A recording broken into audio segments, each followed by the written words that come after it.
inboxed me and hit me up and say, "Hey man, Phoenix, you didn't hit the ground running in KC, ain't you?" I said, "You out here networking, you doing your thing." And actually, I was preparing before I got here. I always like to say proper preparation prevents piss poor performance.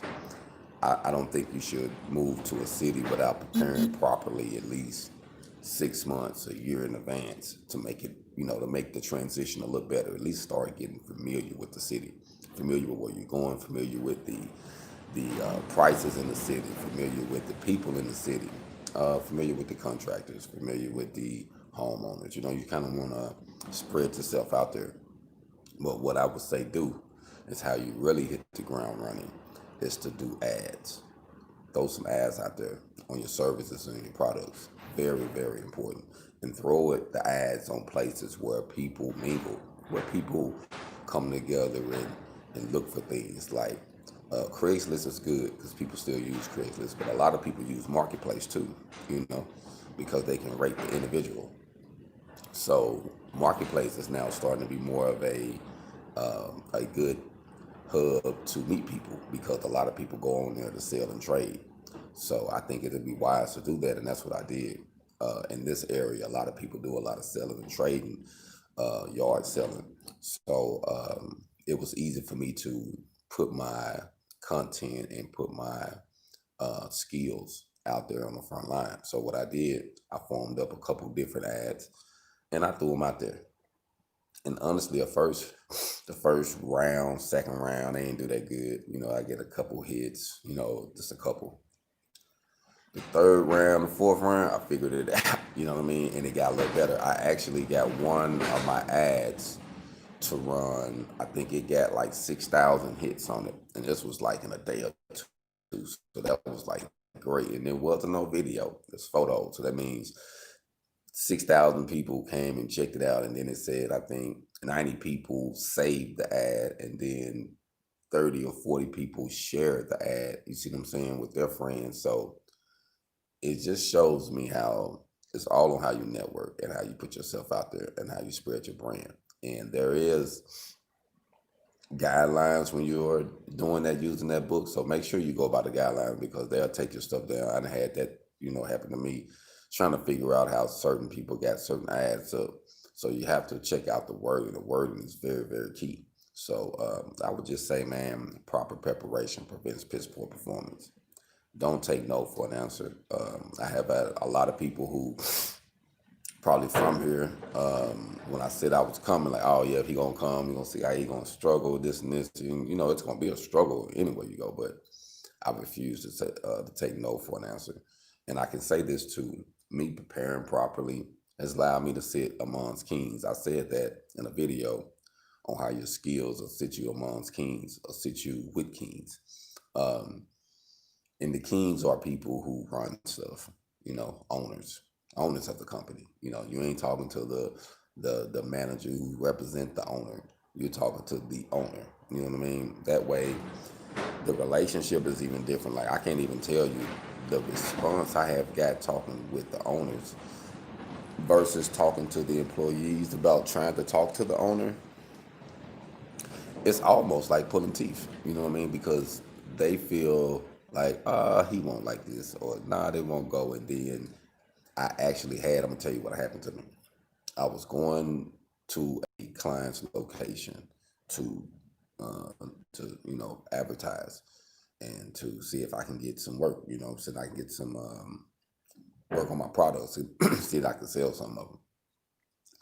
So I talked to this gentleman first, and the lady actually first, and the lady was enthused about it. Like she was like, "Oh man, I like this. This is. I think this is good. Let's go in here and talk to this guy because he's the guy over me, and then there's another guy that's over everybody. The owner. So I talked to that guy, and that guy, he's seen it, but the eye contact was faulty. I could tell he really didn't want to be entertained with what I was doing, even though it looked cool. So he was like, I'll just talk to the owner as if I wasn't going to call him or the owner was going to be like, nah, I don't know. See, one thing about owners, one thing about, when you see something, when you see something that can enhance your business, that can help your business, that's not hurting it, but can help it. They can help people, bring people in. most of the time they're gonna be like, we're gonna be like, yeah, let's do this.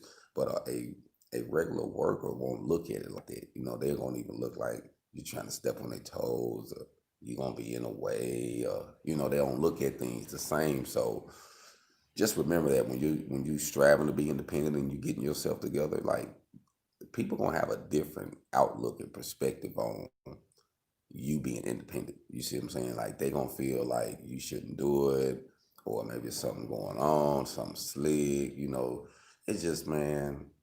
It's just funny when it comes to eye people. You know what I mean? Like I don't know, but what I would say this: prepare yourself properly before you go anywhere, and make sure that you diversify your ads and you diversify your hustle. Like I can't tell you how many pipeliners I have seen doing odd jobs, saying, "Oh man, it's down right now. I got to do this." I'm thinking to myself, "Ain't you a welder? You can't come up with nothing. You can't fabricate, make nothing. You can't do no service call, no nothing, no hustle. You can't put some of that money behind that big truck payment." See what it is? A lot of them have them big payments, and it's hard to move around when you got them big payments over your head because you living above your means, or you was living within your means at that time. But credit is something else, man. Credit is something else. So don't allow yourself to get in debt to do this. You know what I mean? There's nothing wrong with having a little debt. See, there's a difference between bad debt and good debt. Bad debt is buying things like TVs, vehicles. Actually, depends on what the vehicle is for. Household stuff, house clothes. Things like that that people go in debt for. Now, if you go get a debt to make money, like getting a debt to buy two houses and flip them, or getting a debt to buy some property, or buy some things and make some products and then go back and pay it off. That's how you use debt to come up. So if your credit is good, man, let me tell you firsthand, if your credit is okay, you can miss a whole lot of BS, like a whole lot of BS, because you don't have to go through a lot of people. You can actually use your credit as your business partner to help finance your business. It's easier to get that 10,000 to start your business when you got a little credit, but you can't use the credit for BS. Like I said, we have to grow up. There comes a time where we have to divide the soil. You know what I mean? You gotta pick what side of the fence you're gonna be on. You can't be on both sides. You know what I mean?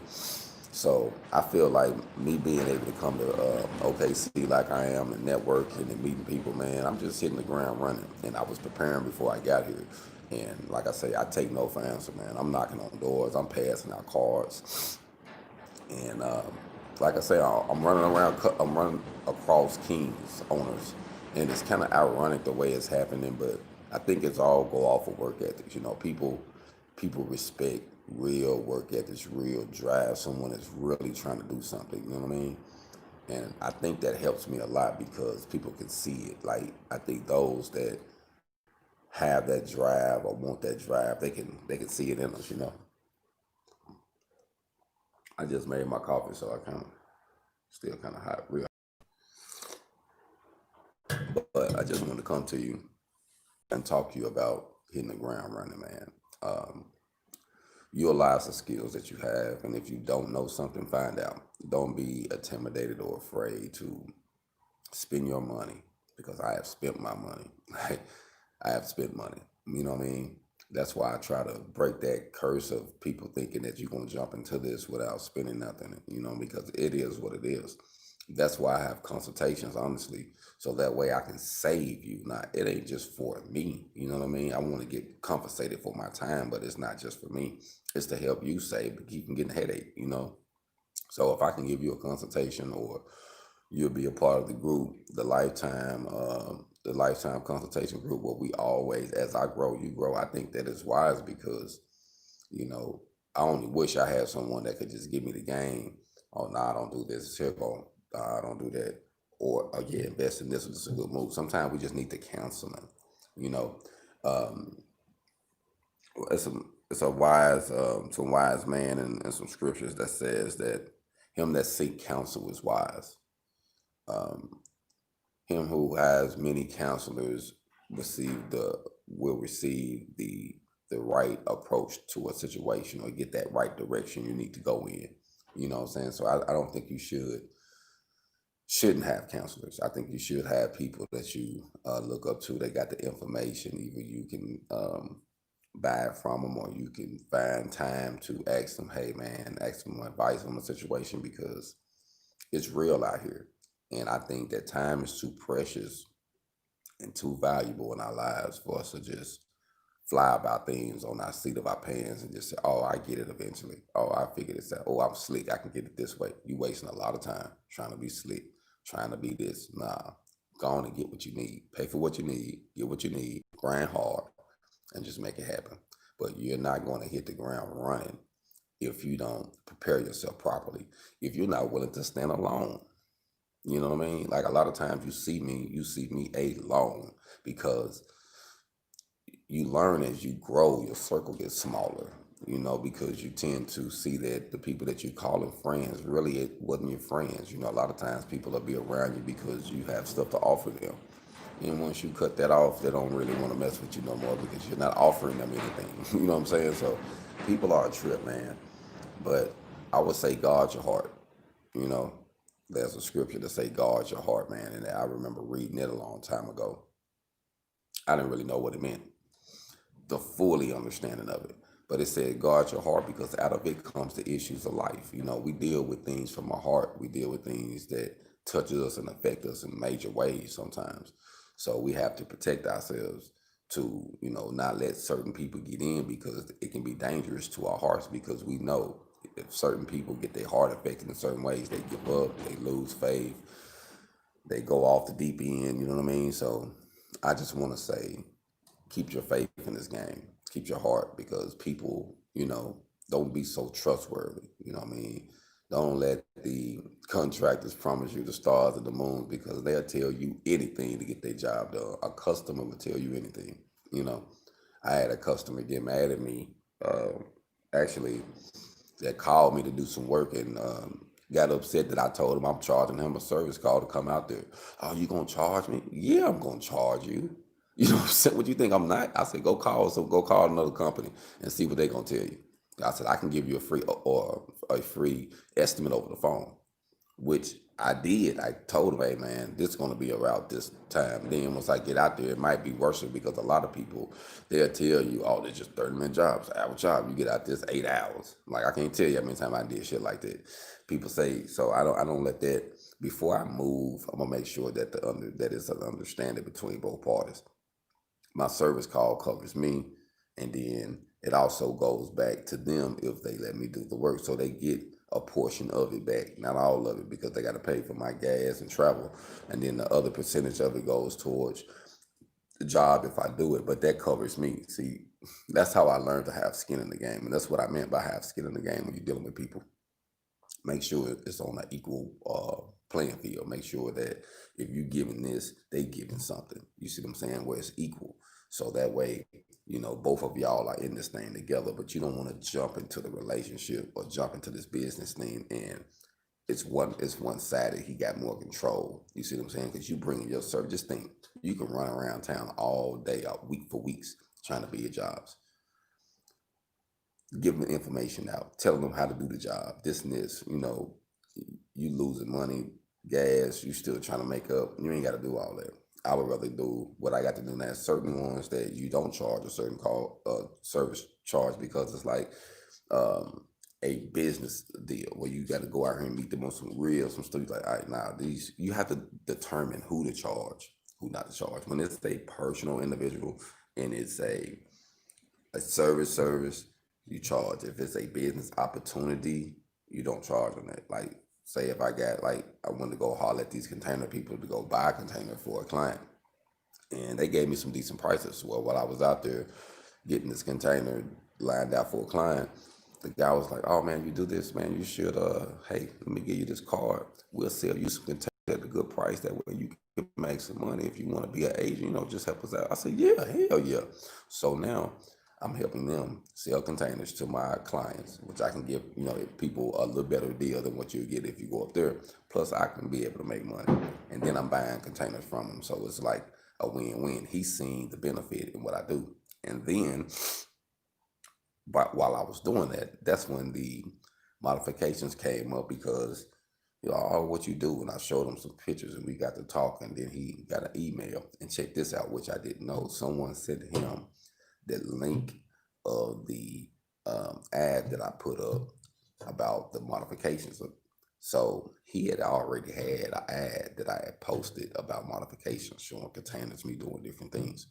So the guy was already familiar with me, and so he was like, "I see you do this. Oh yeah, yeah, yeah. I'm familiar with you. I remember so and so, so and so. I guess one of his friends or something." So he was like, "How much you do this door for?" I gave him my price. He was like, "Okay, come back. Let's do the door." So yesterday was actually my first job that I actually did in the city on container modifications and welding. Was from him, due to me getting a client's container and him running across my ads, and like I say, me showing my work ethic, coming up, showing up, showing out. Then he seen the truck, I show up. A lot of times, certain owners, once they see the rig and they see the way I got it lined up, set up, they know I can't tell you how many owners and contractors have said, man, I'm not even gonna ask you if you know what you're doing. With the way you got your truck lined out and the way that's sitting in there, the way you got it professional, I know you know what you're doing. I need to know if you can help me do this project. Sometimes people can see your approach and they can be like, I'm not even going to approach you with no bullshit because I know he know what he's doing. You see what I'm saying? So it's all about, but that was all with preparing myself. Before I got here, certain things I knew I had to be in line. Like I didn't want to come half stepping. You know, I knew it was going to be some time for me to get the ball rolling like I want to. I knew this stuff wasn't going to just happen overnight for me. You know what I mean? So I had to make sure I had enough finances to float me until things get to going. I had to make sure I had other sources of income to hold me down, until things started spreading out for me. But I really say you hit the ground running by preparation, man. It's all about preparation, man. It's all about preparing yourself because you have to know who you are. You know what I mean? I went through some trying times as a teenager, an adolescent, and all of those times all that time I spent in prison. At first, I didn't realize what it was doing, but now, like daily, like I see more and more on how it helped me and it hurt me. It helped me to focus and to have patience. Like my patience is like amazing when it comes to really standing. I can outweigh somebody, especially the people. A lot of people out here, they don't have no patience. They'll hurry up and go do something or make a hasty move just so they can be able to kill one bird, but then they end up losing two. You see what I'm saying? So me personally, during that time taught me patience. I can wait your ass out. You know what I'm saying? I can stand still. That's like this. You give up. Oh, I'm going home. I'm still standing. They come back in. Oh, you still here? Oh yeah, man, I'm still here. Oh, come in, man. We was waiting. We had a lot of stuff going on here. It was a lost patience. I'm still chilling. Time is money. I'm like, it's all good. But you gotta have patience, man. I'm just giving that example because I think how valuable it is to getting started, hitting the ground running. That you got to have patience. You got to have discipline, self discipline. Don't let me forget that word because you got to have self discipline. You got to be able to show up on time before time. If you got a meeting, it's at 8 o'clock. You need to at least be there 15 minutes beforehand to get your mind right. A couple minutes. You don't want to run in there and be rushing. Never rush. Always walk in there cool. You prepared. You ready. You see what I'm saying? And once you prepare yourself, I learned that you it comes naturally. When I go and talk to certain people, I don't have to write down a speech. I'm gonna say this and this, then I'm gonna say this. I don't do none of that shit. You know what I'm saying? I'm already thinking. I've been working this. I've been networking this. So once I get there, I'm like, okay. I just put that face on. It's networking time. Hey, how you doing? My name is Joe Brown. Hey man, it's what it is, man. It's how you hustle, man. It's like you have to put on different hats. I told a guy, my partner up here, I've been networking with an OKC. Think I've been networking with Dink, and told Dink the other day, I was like, man, a lot of people look at things like only one dimensional. They feel like there's only one way to do something when there's many ways to do it. You know what I mean? So if this is slow, I'm jumping over here doing this. that's jumping. I'm jumping over here, but the goal is to always have different sources of income. You know what I mean?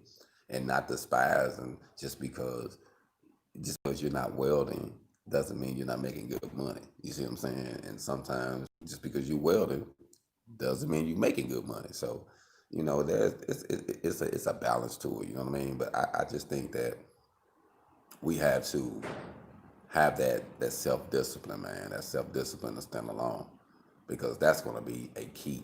Because I can't tell you, man, I stand alone a lot, and a lot of the support that you're going to get, the people that's going to support you and help you, you have to stand alone first. They want to watch you.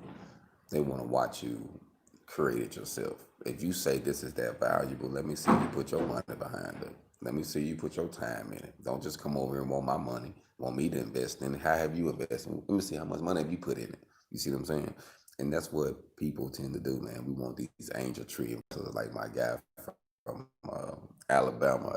Shout out to Xavier from Alabama, man. He do floors. So you in that Alabama area, man, and I think he do Pensacola too, in some parts of Mississippi. You know what I mean? He do flooring, man, like all type of flooring. He cold at what he do. So shout out to my guy Xavier. He do floors in Alabama, man. Y'all should check him out. He had said something about the angel tree investors, man, tripped me out.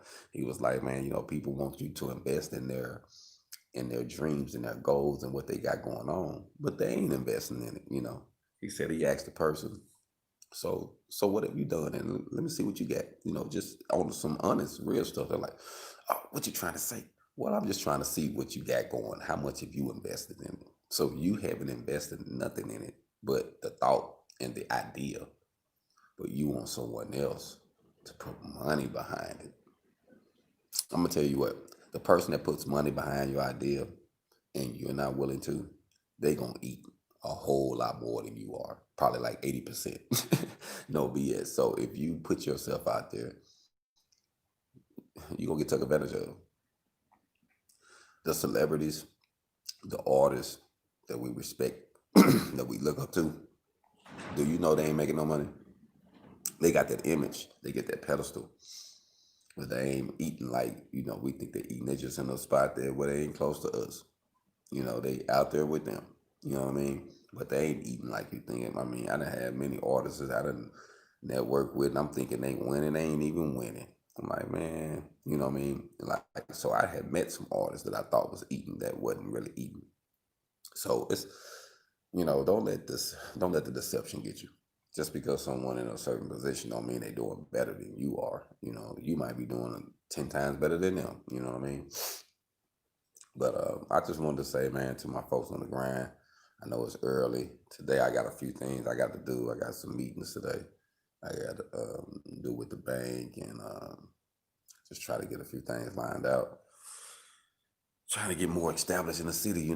So today is going to be kind of a busy day for me here and there. So I just wanted to come to you early, man, and just say, hey, put your best foot forward. You know, um, if you really want to hit the ground running, you're going to start doing it now. You got to start learning now. You got to start reading now. I mean, I do a lot of reading, learning. I just consume different content that helps me grow, from spiritually, mentally, financially. All the around, all the above. And I would want to say something, man, that's very key to hitting the ground running. You have to let go. You have to let go of your fear. Fear of being rejected, because people gonna say no. Some people gonna say hell no. Some people gonna slam the door. It's okay. Keep knocking. Keep going back to another door, because eventually somebody what you got to offer, and the only way they gonna come across you is that you actually bring it to that doorstep. Sometimes you're gonna have to actually put it out there, but diversify your hustle. Everything you can't do personally, so use the net. Use it. Use 4 or 5 different platforms to promote what you're doing. You see what I'm saying? Then you go out there and promote what you're doing. That way you put muscle. You got that working while you sleep and you working. You see what I'm saying? Something that's going to line out for you. But proper preparation prevents piss poor performance. Hold on.